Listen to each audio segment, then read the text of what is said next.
Bienvenidos, esto es R21 Santander. R21 Santander. Hablando acerca de permaneciendo en Cristo. Diga conmigo, permaneciendo en Cristo. No, dígalo fuerte, diga permaneciendo en Cristo. Uno de los problemas más serios de esta generación, de la iglesia del Señor en este tiempo, es la inconstancia, la falta de firmeza,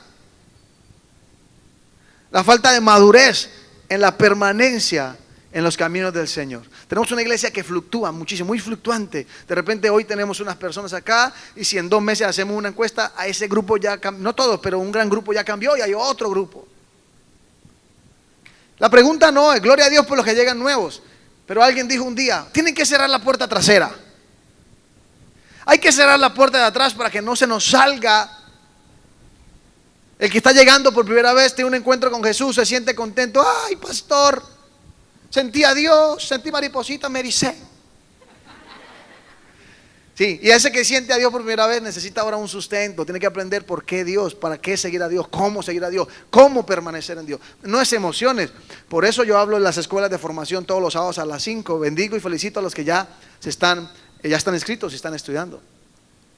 Porque si nosotros vamos a la universidad para ser ingenieros de sistema, para aprender cualquier otra cosa, ¿cuánto más ir a la universidad de la palabra de Dios y estudiar y prepararnos? ¿A cuántos cristianos un profesor de la universidad los corchó con cualquier estúpida tontería, cualquier tontería de teoría? Pero si nos preguntan, ¿por qué somos cristianos? ¿Qué respuesta podemos dar? Bíblica. ¿Por qué sigues a Cristo? ¿Qué tan cierta es la Biblia que tú lees? Entonces cuando nos hacen preguntas confrontantes, tenemos que tener un recurso ahí guardado para poder expresar. Porque está bien, a Dios nadie lo puede explicar, pero sí hay una forma bíblica en la que podemos explicar cómo Dios gobierna el mundo, cómo Dios diseñó el mundo, por qué hay un propósito en Dios. ¿Cuántos creen que es importante conocer la palabra de Dios?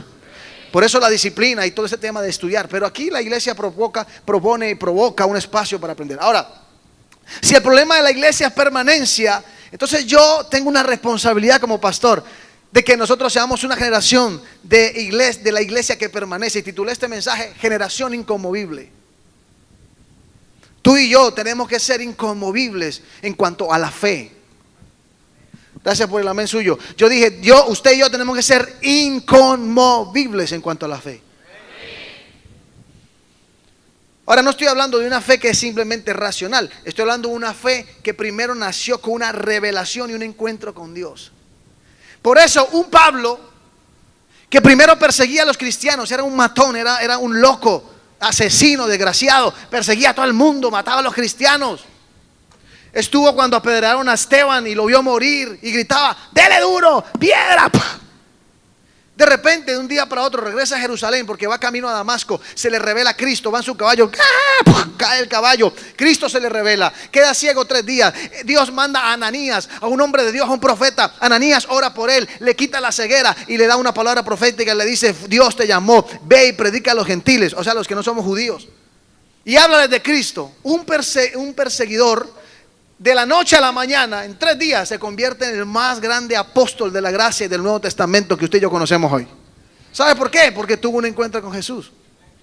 Yo quiero inspirarle en esta introducción. Si no has tenido un encuentro con Jesús, si hace mucho no tienes un encuentro con Dios, si hace mucho no tienes un momento de intimidad donde sientes la presencia de Dios, no te quedes solamente con lo que escuchas del pastor, con lo que escuchas por enlace o por internet, con lo que te cuentan otros. Necesitas una experiencia con Dios. Entonces tienes que venir con pasión y loca pasión a buscar a Dios. Si eres mujer, tienes que ir al congreso de mujeres. Si necesitas algo más, tienes que ir a la velada del próximo 15 días. Hace 15 días que tuvimos la velada, tuvimos un tiempo de ministración increíble. Llenura del Espíritu Santo. Fuimos bautizados, abrazados. Era notoria su gloria, su presencia misma. Porque una generación inconmovible tiene una historia para contar. Yo dije, una generación inconmovible tiene una propia historia para contar. Es bonito que usted vaya y le diga a otra persona, ay, si usted viera cómo predica el pastor Tito, dijo un mensaje tremendo de generación inconmovible, ¿verdad? ¿Qué predicó? No me acuerdo, pero buenísima. Si todo el tiempo vas a contar la historia de otro, lo que predicó el otro pastor, lo que el otro Dios te escuchó, no te van a creer, porque no hay nada más fuerte y más serio cuando tú digas, Dios me dijo, yo vi ese milagro, si Dios lo hizo. Entonces cuando la gente te ve hablando así, dice, uy, esto es serio, porque no es un chisme, no es un teléfono roto, no se lo contaron. Levanta tu mano y di conmigo, voy a contar mi propia historia con Dios. Otra vez digo, voy a contar mi propia historia con Dios. Así que comencé leyendo Juan capítulo 15, versos 7 y 8 en la Nueva Traducción Viviente. La semana antepasada que leímos, preparamos este mensaje y vuelvo al mismo fundamento del mensaje. Juan 15, 7 dice, si permanecen, ¿cómo dice? Por favor, ayúdenme en la pantalla.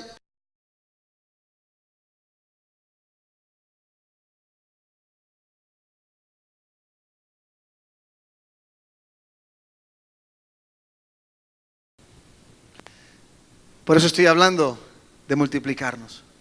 Porque la iglesia de verdad, la inconmovible, da fruto. No solamente recibe. Ay, tan bonito, pero compromiso no quiero mucho. No tengo tiempo. O no entiendo y entonces me da miedo. Cuando producen mucho fruto, demuestran que son mis ¿qué? Mis verdaderos. Esa especificación quiere decir que hay falsos discípulos también. Si Jesús dijo verdaderos discípulos, quiere decir que hay unos que no son verdaderos, que dicen que son discípulos, pero realmente, porque un discípulo da. Si usted quiere saber quién es y quién no es discípulo, es muy fácil. Sí, señora. Lo confirma ese texto. En otro momento Jesús dijo, por los frutos. Claro que ahí está hablando de otro contexto, pero sirve para sustentar este mismo mensaje. El fruto, cuando hablo de fruto, ¿a qué se refiere en este instante? ¿A qué se refiere? Almas, gente nueva, otros discípulos. Ahora, y el que no produce fruto no es verdadero discípulo. ¿Qué es esa persona? Esa persona no es discípulo, esa persona es un seguidor. A Jesús lo seguían multitudes todo el día por los milagros. A Jesús lo seguían multitudes todo el día porque de repente se acaba la comida y por ahí se regó el chisme que pila, porque el man por ahí cuando se acaba la comida a la medianoche el man multiplica los panes y los peces. Así que todos los que no tenían mercado estaban detrás de Jesús todo el día a ver si podían comer anoche, porque de repente había comida, cena. Pero los seguidores están detrás de los milagros, el discípulo está detrás del corazón, de la escuela que está en el maestro. El discípulo está copiando todo, está cogiendo todo, está mirando al maestro. Entonces en el día andaba con miles, a la noche se quedaba con 12. Y a veces se llevaba 3. Pedro, Juan y Jacobo, acompáñenme al monte a orar. No sé en qué grupo estás tú, si en los miles del día, o en los 12 de la noche, o en los 3 de la madrugada. Por eso hay gente que dice, ay, tan ungido ese varón. Ese es de los 3 que sube con él al monte en la madrugada. Mientras estamos en la noche roncando, hay 3 que están allá en el monte con Jesús. ¡Ah, Padre, Padre! Esos son los discípulos que pasan más tiempo y tienen los códigos del reino. Fuimos llamados a dar fruto. Fuimos llamados a dar fruto. Apocalipsis capítulo 3 verso 21 dice, todos, esto me encanta, verso 21, Apocalipsis 3, 21, todos los que salgan vencedores se sentarán conmigo en mi trono, tal como yo salí vencedor y me senté con mi Padre en su trono. ¿Para qué tiene que ver esto? Porque estoy hablando de permanencia. Alguien en estos días predicó una palabra que me ministró tremendamente. Y este pastor dijo, muchos comienzan, pero pocos terminan. El asunto no es comenzar bien, el asunto es terminar bien la carrera. Y entonces alguien también dijo, el evangelio no es una carrera de 100 metros. ¡Corra! ¡Ah! ¡Llegué! La carrera del Evangelio no es de 100 metros, sino es una maratón de toda la vida. Entonces hay que cogerla con su avena y su pitillo. Trotado. Suave. Porque es para largo. Porque nada te sirve tener una historia y contar a tus amigos, a tus hijos. Yo fui cristiano cuando yo iba a la iglesia, tan lindo esos tiempos. ¿Pero qué pasó ahora? No, pues ahora, como desanimado, pues ahí vamos, hermano. Así saluda a una gente a veces, ¿no? ¿Cómo está, hermano? Pues ahí, pastor, para no preocuparlo bien. Hermano, a mí ya no me dan ganas de hablar más con esas personas. Varón, ¿cómo está? Ahí, llevado, pastor. No sé, como que me echaron sangre de muerto. Metieron tierra de cementerio, no sé qué me echaron. Están haciendo brujería. O sea, porque es la emoción del Evangelio, pero no es la revelación del reino de los cielos. La revelación te hace permanecer. Tú no viniste acá para estar un par de meses. Tú viniste aquí para ser entrenado, para vivir en esta tierra, sabiendo que no es nuestra herencia, sino que arriba en el cielo nos está esperando la verdadera herencia. Entonces somos simplemente pasajeros. Simplemente, como dice la Biblia, somos, ¿cómo dice? Advenedizos. Somos simplemente de visita, pero estamos en entrenamiento en esta casa porque mañana Dios nos va a usar para grandes cosas. No sé si estés en Colombia en unos meses, no sé si estés en Bucaramanga o en esta casa, no sé si Dios te lleva a otras naciones pasado mañana. Pastor, Dios me va a llevar a Europa, Dios me va a llevar a Asia, Dios me va a llevar a África. Pastor, Dios me va a llevar a otro lugar, voy a gerenciar empresa. Pastor, voy a ser el presidente de Colombia. No sé qué tú vas a hacer en unos años, pero hoy estás en entrenamiento porque la carrera es larga. Y entonces en la carrera larga hay mucha tarea que hacer y hay mucho que permanecer. Y aunque venga la crisis y la prueba, usted y yo tenemos que tener fundamento para permanecer y dar fruto. ¿Dicen amén a eso? Ahora, hasta ahora voy a la introducción. Quiero que te metas en esta onda. Si esto es permanecer, porque vale la pena permanecer, porque estaremos en el trono ya sentados al lado de nuestro Señor Jesús. Qué lindo pensar en eso. Cuando cuenta las parábolas, Él dice: y a los que permanezcan, y al que venciere. No es el único texto. Apocalipsis dice como unas 4 o 5 veces: y al que venciere le daré la corona de vida eterna, y al que venciere le daré sentar en el trono con mi Padre, y al que venciere, y al que venciere. Hay una recompensa. Por eso vale la pena permanecer. Dile que estás al lado: no vas a contar un cuento, vas a estar para vivirlo. Dile, vas a vivirlo. No vamos a hacer de la estadística que un día fue. Vamos a estar siempre. ¿Cuántos dicen amén? Por eso todos los días tenemos que depender de Dios para poder permanecer. Pero la pregunta del millón: ¿cómo permanecer en Cristo? ¿Cómo hago para ser inconmovible y ser parte de una generación que nada lo mueve, nada le mueve el piso, nada lo sacude? Número 1, para los que toman apuntes, para permanecer en Dios. Características del que permanece en Dios, como usted quiera escribir. Número 1, se deja o debe dejarse pastorear. ¿Cómo es el primer punto? No escucho, diga, debe dejarse pastorear. Para poder permanecer en Dios necesitamos tener un mentor. Necesitamos que alguien nos enseñe. ¿Y sabe cuál es la mejor o una de las mejores historias que sustentan este principio? Lucas capítulo 15, la parábola de la oveja perdida. Por favor, usted lo puede leer conmigo, me encanta. Vamos a tomar unos versículos. Lucas capítulo 15, en el verso, exactamente en el verso 1, ahí está, empezando el 15. Dice: se acercaban a Jesús los cobradores de impuestos y otros pecadores de mala fama a menudo venían a escuchar las enseñanzas de Jesús. Verso 2. Por eso los fariseos y los maestros de la religión o de la ley religiosa se quejaban de que Jesús se juntaba con semejantes pecadores y hasta comía con ellos. Entonces Jesús les contó la siguiente historia: si un hombre tiene 100 ovejas y una de ellas se pierde, ¿qué hará?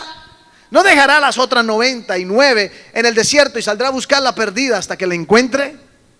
Y cuando la encuentra o la encuentre, la cargará con alegría en sus hombros y la llevará a su casa. La historia continúa, pero vamos a solamente a usar estos dos versos. La oveja perdida, mírame acá, es el mayor ejemplo de pastoreo. Yo encuentro en esta historia al pastor que cuando comienza a contar 90, 91, 99, me falta una. ¿Dónde está la mancha? La manchadita. ¿Sí? Y entonces él dice, deja la 99, deja a un pastor sucesor cuidándola y se va a buscar. Ahora, cuando llegamos a este primer punto, es una gran enseñanza para el líder y pastor. Busque sus ovejas. Y en eso quizá todos en algún momento hemos estado en deuda. Seguramente no nos alcanza el día, la noche, a veces las tardes, para estar llamando, buscando, trayendo. Pero si alguna vez usted se quejó, ¡ay! Yo me he encontrado gente, un día acá vino una persona y me dijo, pastor, me vine para esta iglesia. Me acepta como su oveja. Y yo a esas ovejas les tengo miedo, que no sé si son ovejas o son abejas. Y yo le digo, y hermanita, ¿cómo por qué se vino? No, pastor, porque es que en la otra iglesia no me pastoreaban. Yo le dije, ¿cómo así? Me dice, sí. El pastor nunca me llamaba. Es más, la última vez, pastor, ni me saludó. ¿Cómo así? Sí, iba pasando por el lado, pastor, y casi me tumba. Tal ese pastor que yo tenía. Yo dije, bueno, hermano, usted no sé. A veces los pastores venimos también preocupados, somos seres humanos, cualquier cosa, un problema, allá con la iglesia, la administración, le llegó la suegra a la casa, uno no sabe, algo pasó. El tipo venía estresado y no la saludó. Dice, no, ya no me pastorea. Entonces, yo le dije, bueno, antes de venirse, le voy a dar un consejo. Devuélvase, pida una cita con su pastor y dígale esto de frente. Pero de paso, llévele un regalo, hónrelo. ¿Cuándo fue la última vez que usted lo buscó, lo llamó? No, pastor, hace Porque ahí ya viene el otro ingrediente de este principio de dejarme pastorear. Porque es muy fácil decir, es que el pastor no me buscó. Pero también es interesante decir, yo me dejo encontrar. Yo me dejo enseñar.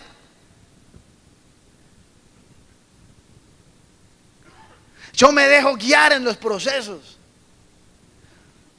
Hay gente que le gusta saltarse los procesos. Aquí no, en otras iglesias. Pero seguro hay gente que va al grupo bíblico, el líder le dice, oye, tengo que hablar contigo. Dios me dijo, eso no está bien. Deja ese novio, ese flacuchento, es garbimbao, feo. Entonces la muchacha dice, no. Entonces hay gente que se salta el proceso y dice, que me lo diga el pastor. Y automáticamente, con eso, mata la autoridad del líder. Pero seguramente voy yo y le digo lo mismo. Dice, no. Que me lo diga el pastor más viejo aquí, el otro, el pastor.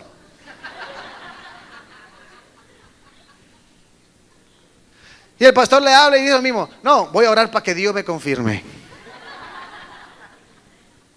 Oye, te estamos diciendo porque Dios nos ha dado la sabiduría, tenemos la palabra, la experiencia. 1000 veces hemos hablado del mismo caso. No.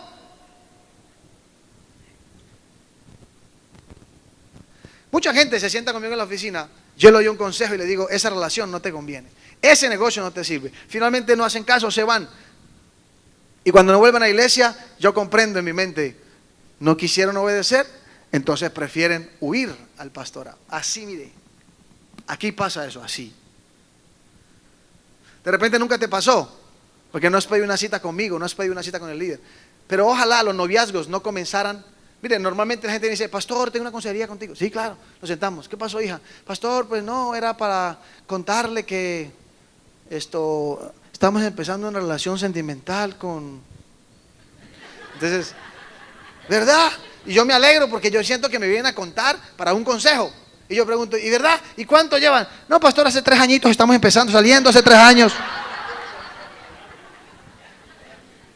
Yo digo, ¿cómo? Yo no me había dado cuenta, 3 años. Pregunto, ¿qué pastoreo hay ahí? Hay algunos que ni preguntan, algunos llegan al rato y vienen deprimidos, llorando o deprimidas llorando. ¿Qué le pasó, pastor? Me terminaron. ¿Cómo que me terminaron? ¿Quién?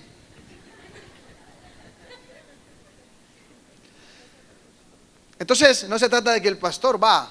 En este caso, el pastor fue a buscar la oveja. Pero lo digo ¿por qué? Porque la alegría de un pastor es buscar la oveja y traerla perdida. ¿Sí o no? Pero tienes que dejarte encontrar. Dejarnos pastorear es aprender a escuchar el consejo y obedecerlo. Y de repente, no soy súper conocedor de todo el tema de la oveja, pero cuando la oveja insiste en, o sea, esta ovejita se fue, pero a veces es la misma oveja que se va varias veces. Sí, entonces, ¿qué pasa? Y esto ya es literal. Cuando un pastor de ovejas se da cuenta que la oveja reiteradamente se le sale del redil, se pierde, da botes por allá por el monte, y la tiene que traer en los hombros cada vez que la encuentra, ¿sabe qué hace el pastor? El pastor, cuando la rescata, antes de subirla aquí al hombro, le quiebra una pata.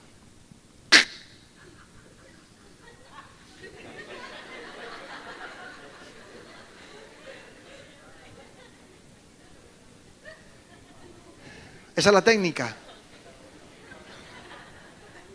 Tengo un par de patas para quebrar esto. Y me dicen, ¡ay! ¿Por qué el pastor hace eso? En ese momentico la ovejita hace, ¡ay, me! Tra. Le pone una venda. El mismo es la parte, el mismo la venda. Pone una tablilla. ¡Pum! Vamos. ¿Qué pasa en ese proceso con la pata partida? La oveja aprende a caminar al lado del pastor.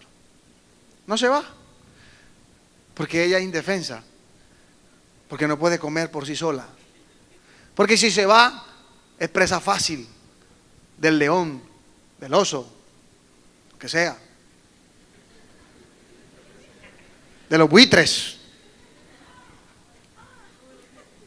algunos chulos que salen por ahí de vez en cuando a mirar ovejitas. Entonces, qué linda enseñanza. Pero la oveja después se recupera de la pata, ojo, porque se recupera, esto no es para muerte, se recupera la patica, ¿y qué queda? Una oveja que aprende a caminar de cerca al pastor. ¿Cómo nos hace falta? Es muy fácil, nosotros podemos criticar a nuestros pastores. Claro, yo puedo criticar a mi pastor, pero ¿cuántas veces yo me estoy dejando pastorear? Permanecer requiere un amigo. Y no hablo del amigo que todo se lo alcahuetea, hablo del amigo que verdaderamente lo confronta y le dice, oye, eso no está bien. El pastor es ese amigo. Porque hay gente que quiere ser el amigo, pero que yo o que el pastor le diga que todo sí. Y cuando de repente en un momento le dice, no. Uy, no, pastor, ¿qué pasa, men? Entonces automáticamente ya no hay actitud de escuchar. Y sí que duele cuando a uno le dicen que no. Es incómodo, ¿sí o no? Es ahí cuando suena el... Pero en este tiempo tenemos que aprender a dejarnos pastorear.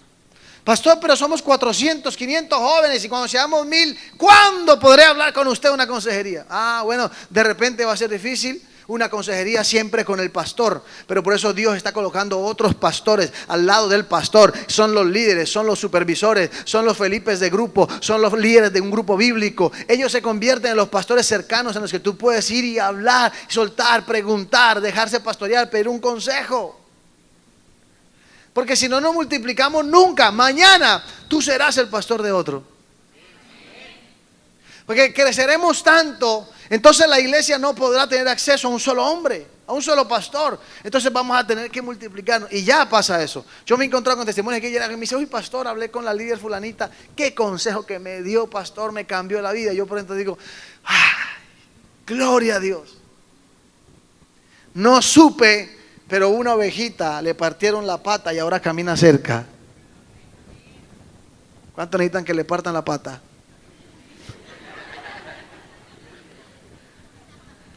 Dile que está a tu lado, necesitas dejarte pastorear.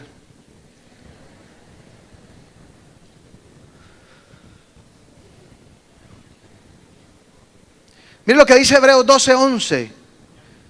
Hebreos capítulo 12, versículo 11. Ninguna disciplina resulta agradable a la hora de recibirla. Al contrario, ¿qué pasa?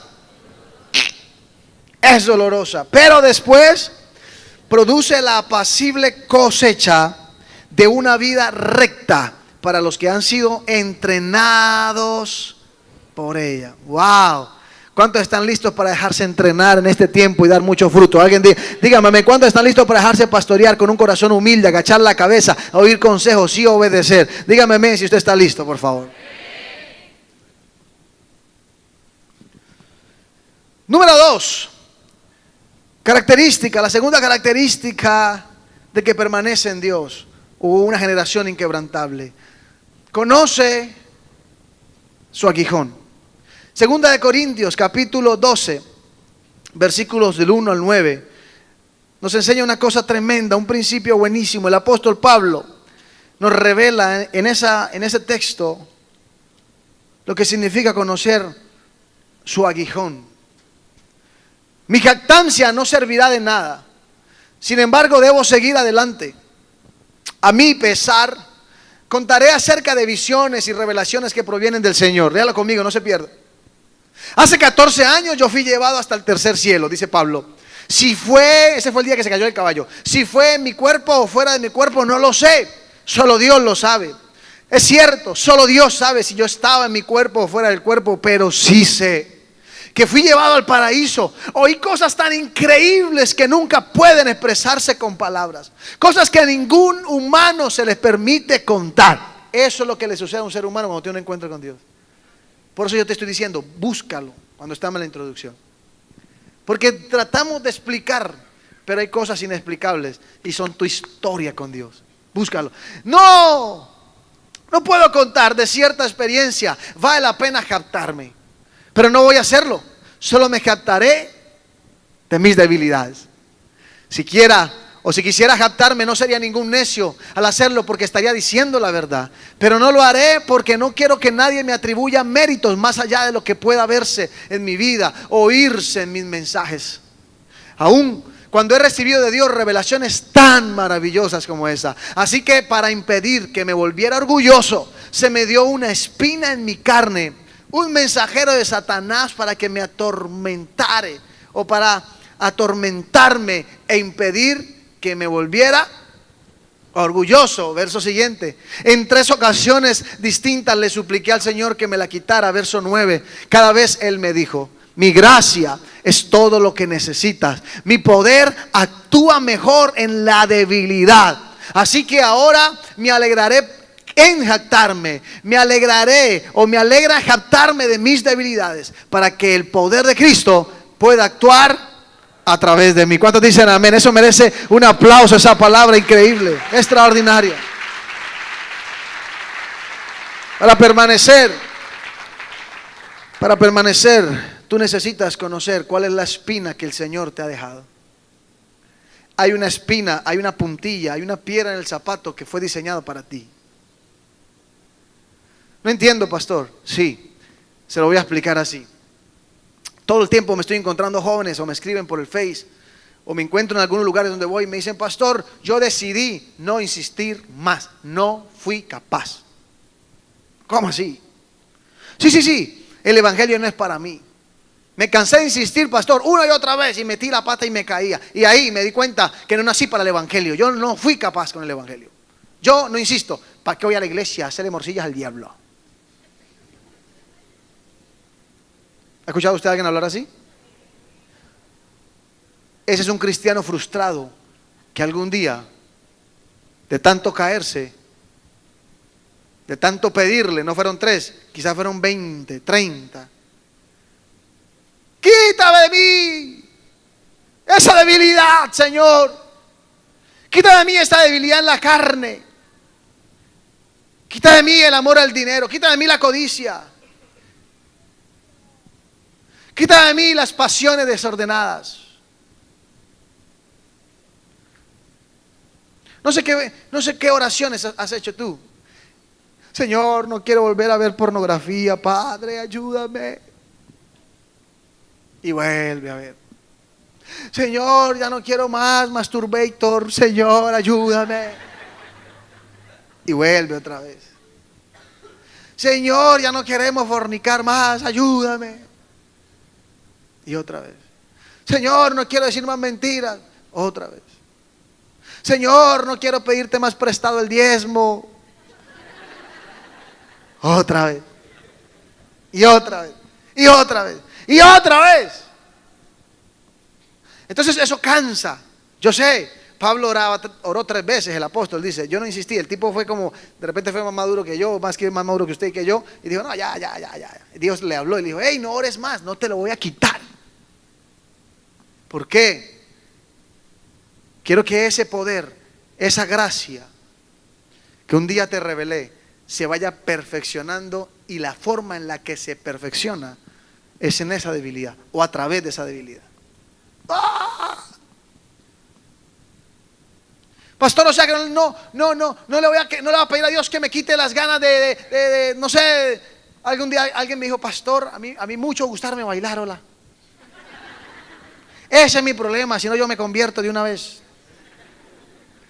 Y yo le dije, pero en la iglesia puedes bailar. Si usted viera cómo bailan y danzan y son alegres en el culto de jóvenes. ¿Sí o no?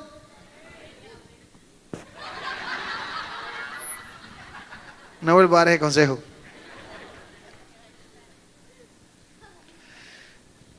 No, en serio, yo le dije, pero tú puedes bailar en la iglesia, tú puedes danzar, pero para Dios. Y comenzamos a hablar del tema, ¿no? Para mucha gente el tema del baile, el tema del alcohol, cosas como esas básicas. Y yo le decía, deja que Dios se perfeccione en esa debilidad. No le huyas a Dios por esa debilidad. Porque lo más fácil que hace todo el mundo es, no fui capaz. No fui capaz. Me venció. Me ganó el diablo. Y voy para el mundo. ¿Sabe qué entendí yo? La debilidad no es la excusa para vivir como un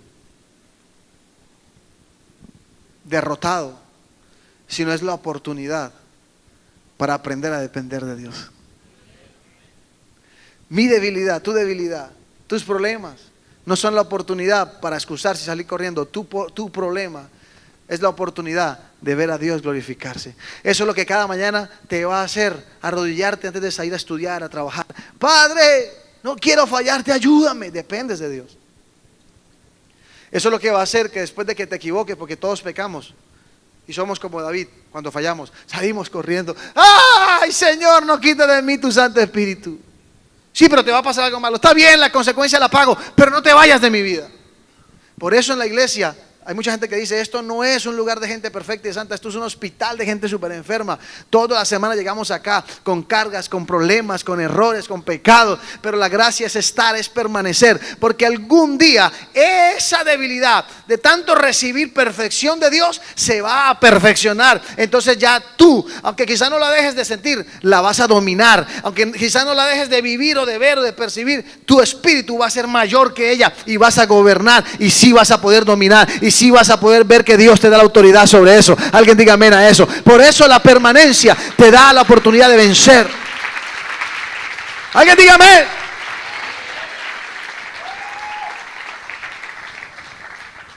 Entonces ya no es la excusa para huir tu debilidad y tus problemas.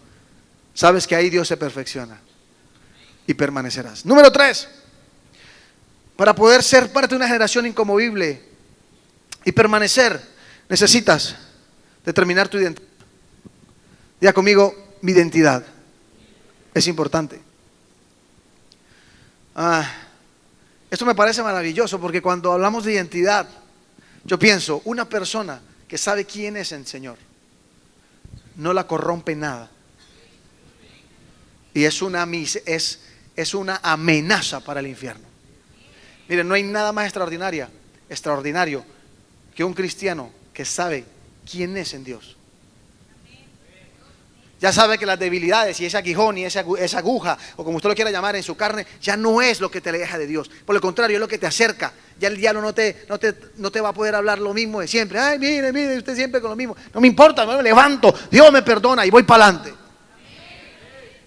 Y entonces cuando una persona sabe quién es en Cristo y su identidad está firme, no se corrompe fácil, no se sale del camino fácil, no se desanima fácil, permanece a pesar de los problemas. Tu identidad te da fortaleza. Tú tienes que saber qué significa tu nombre. Tú tienes que saber qué fue lo que Dios te dijo que harías en la tierra cuando naciste. ¿Cuál fue la palabra profética que Dios te dio el día que naciste? Y me encanta leer Daniel capítulo 1 versos 7 y 8. Mira lo que dice Daniel capítulo 1, 7 y 8. Daniel, el jefe del Estado Mayor, ¿qué dice? Les dio nuevos nombres babilónicos. A Daniel lo llamó Beltsasar, a Ananías lo llamó Sadrach, a Misael Mesac y a Azarías Abednego. Verso siguiente.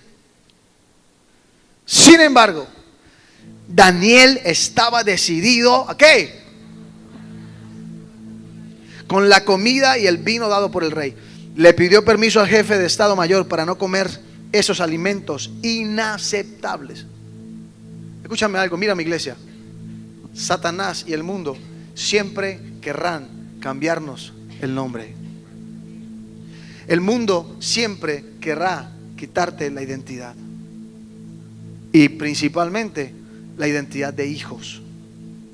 Lo primero que pasa cuando una persona peca, ¿sabe qué es? Se siente un pródigo. Ya me comí toda la herencia, soy la desgracia de la casa. ¿Cómo voy a ir a la casa a pedirle perdón? ¿Con qué cara yo levanto las manos allá? Hijo, el diablo quiere que tú pienses que no eres un hijo. Como si los hijos por un error dejaran de ser hijos. Como si los hijos por una falla perdieran su apellido. Mi mamá me enseñó lo que significa ser hijo. Cuando era adolescente yo cometía muchos errores, más que los de ahora quizá. Y muchas veces hacía cosas mal. Y antes de salir de la casa, antes de irme a la iglesia, me regañaba o me castigaba. Las últimas veces que me castigó, o después de un problema en la casa, yo salía y a la mañana ir al colegio, en la tarde ir a estudiar, y yo regresaba. Muchas veces tuve problemas serios y cuando regresé a la casa sin plata, con hambre, pensaba, hoy me toca acostarme sin comida. Voy a meterme 5 vasos de agua para llenarme. Yo abría la puerta y uno no quiere despertarlas. Está ambiente pesado, está feo. Así que yo abría la puerta y quizá uno entraba así como, pasaba por el cuarto de ellos, justo tumbaba un jarro. ¡Ah! Y por curiosidad yo decía, de pronto quedó un pedazo de arepa ahí torcido, algo ahí quedó en la estufa. Pero mi sorpresa era cuando yo llegaba a la cocina, prendía la luz, miraba la estufa, siempre había un plato y encima otro. Entonces yo decía, se me llenaba de esperanza. Entonces yo salía corriendo y levantaba el plato. Ahí estaba la comida. Cuando yo miraba la comida, yo veía el amor de mi mamá. En ese instante no me quiere ver. Metí las patas y no soy digno de que ella ni siquiera despertarla. Está disgustada conmigo. Pero el pan no se negocia en la casa, porque yo soy hijo. Esa es misma la relación del Padre conmigo. Te puedes equivocar y puedes hacer lo que quieras afuera. Quizás te puedes caer, pero siempre que vengas a casa hay un plato con la comida dentro esperando por ti, porque el pan no se negocia. Los hijos siempre son hijos, el papá siempre es papá, y él siempre te va a amar y te va a esperar. Él es un padre, no se negocia. Esa es mi identidad. Yo soy hijo de Dios. Pero el mundo siempre va a querer quitarte esa mentalidad. ¿Sabe qué significa el nombre de Daniel? Daniel significa Dios es mi juez y mi justicia. Pero ¿sabe qué significa Beltsasar? Discípulo y escudero del rey Nabucodonosor. ¿Sabe qué quiso hacer el sistema de Babilonia? Quitarle de la mente a Daniel que Dios era su justicia, su sustento, y que ahora era un servidor del rey de Babilonia. No era algo sin intención, era algo intencional. Pero Daniel, en el verso siguiente dice: sin embargo, Daniel estaba